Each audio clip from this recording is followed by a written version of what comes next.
네, 하나로 가족 여러분 반갑습니다. 누가 행전 프로젝트 여러분 하루하루 정해진 분량 잘 따라오고 계시리라 믿습니다. 죄송합니다. 제가 13장을 12장인 줄로 착각하고 12장인 어제 분량으로 제가 13장을 제가 강의를 잠깐 했습니다. 그래서 오늘은 12장 어제 못했던 어제 분량인 12장을 좀 하도록 하겠습니다. 그래서 순서를 조금 바꿔서 여러분들이 좀 읽어주시고 또 참고해 주시면 좋겠습니다. 어제 읽으시면서 조금 의아했고 왜 목사님 13장을 읽고 12장 얘기를 하시지? 이렇게 아마 의아하신 분들 오늘 본문 오늘 보시면서 함께 12장에 대해서 함께 좀 생각해 봤으면 좋겠습니다. 우리 12장 이야기 계속해서 예수님께서 제자들을 집중적으로 훈련하는 기간이다. 그리고 그것이 이제 예루살렘으로 올라가는 노중에 있었던 이야기다라고 제가 말씀드린 바가 있습니다.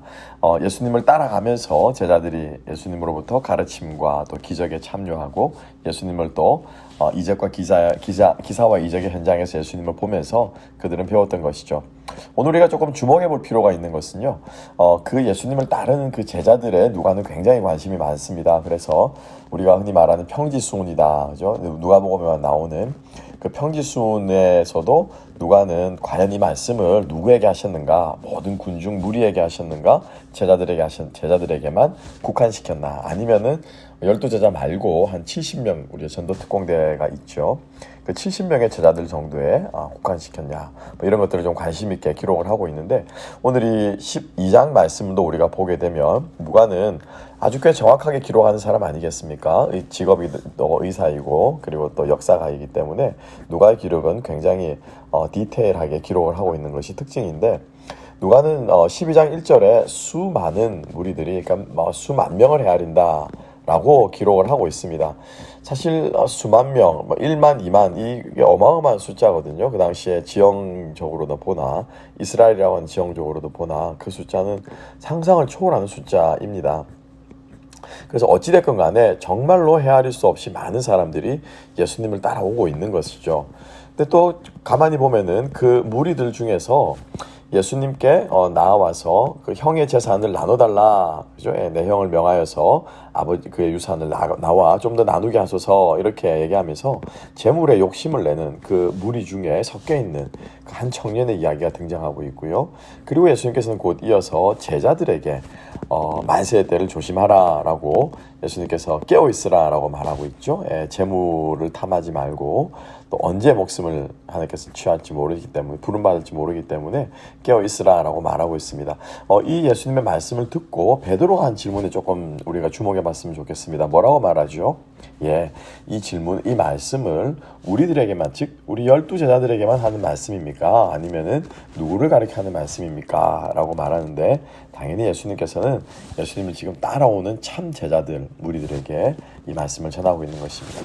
그러니까 다시 말씀드리면은 누가는 예수님을 지금 따르는 사람들이 많지만 예루살렘에 올라가는 그 길에 수많은 무리들이 따르지만은 그 무리들이 다 예수님을 쫓은 것은 결코 아니다라고 하는 예수님의 그 말씀을 그 메시지를 지금 누가는 전하고 싶은 것입니다. 그래서 우리가 이 큰 프레임을 놓치지 않고 예수님의 이 가르침을 볼 때 정말 우리들에게 요구되어지는 것은 무엇입니까? 그렇죠. 참 제자로서 예수님의 말씀에 순종하여 따르는 사람이 진정한 크리스찬이다, 그리스도인이다라고 하는 것을 누가는 다시 한번 강조하고 있고요. 그리고 그것을 이 말세, 종말, 마지막 때라고 하는 그 이제 뒷부분에 나오는 가르침이죠. 내가 세상에 검을 주러 왔다. 그리고 나로 인해서 부모 자식 간에 또 사람들 간에 오히려 다툼이 일어날 것이다 라고 이 말씀을 하셨는데 우리가 이 말씀을 잘못 해석하면은 안 됩니다. 제가 한번 설교 시간에도 설명을 드린 바 있는 것처럼 이 말씀은 예수님께서 구약 성경인 미가서를 인용해서 말씀하신 것이죠. 미가서에는 메시아가 오는 그때 말세에 이런 징조가 있겠다라고 했는데 그 대표적인 징조가 뭐냐면은 사람들끼리 다툼과 깨어짐과 그러한 것들이 일어나는데 반목과 질시가 있게 되는데 가장 현저하게 극명하게 나타나는 장소가 어디냐면 바로 가정이다라고 하는 것입니다. 가정이 깨어진다라고 하는 것이죠. 그래서 예수님의 이 말씀은 그 미가서에서 한 그 말씀이 이루어졌다. 즉 다시 말하면 내가 옴으로써 내 말세가 왔다라고 하는 것을 예수님께서 강조하고자 예수님께서 이 비유를 드신 것입니다. 그래서 우리가 이것을 잘못 알고 인용하게 되면 또 많은 이단들의 경우에 이것을 악용하는 경우들이 있죠. 그래서 가정에서 나와라. 복음을 믿으면 가정에서 핍박받는 것이 당연한 것이다. 부모를 대항하고 진리를 따르지 않는 가족들을 배척하라. 뭐 이렇게 잘못된 가르침을 가르치는 경우들이 많은데 그것은 이 본문을 잘못 해석하는 데서 나오는 것이라고 볼 수 있습니다. 정리하자면 이 말세에 아주 중요한 것이 있는데 예수님을 따르는 사람은 이 말세에 깨어서 예수님께서 하신 이 말씀을 정말 순종하며 따라가고 그렇지 않은 사람은 이 말세의 세태를 따라 가게 될 것이다 라고 하는 것이죠. 어떻습니까 여러분? 우리가 이 시대를 분별하고 깨어있어야 한다라고 하는 것이 우리가 이 시대를 떠나서는 살 수 없습니다. 우리는 세상 가운데 있지만 이 세상에 그렇죠 소유된 속하지 않은 사람들로 살아가야 하는 것이죠. 그래서 우리가 이것을 잘 분별할 필요가 있다라고 하는 것인데요.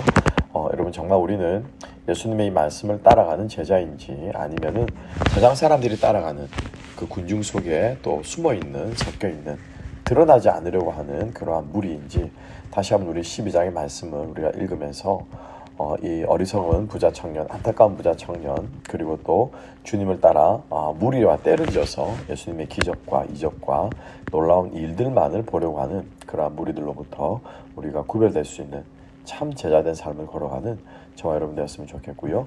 우리 계속해서 함께 고민했으면 좋겠습니다. 그러면 어떤 것이 제자의 삶인가, 제자의 길인가에 대해서 우리 계속 누가복음 읽어나가면서 함께 고민할 수 있었으면 좋겠습니다.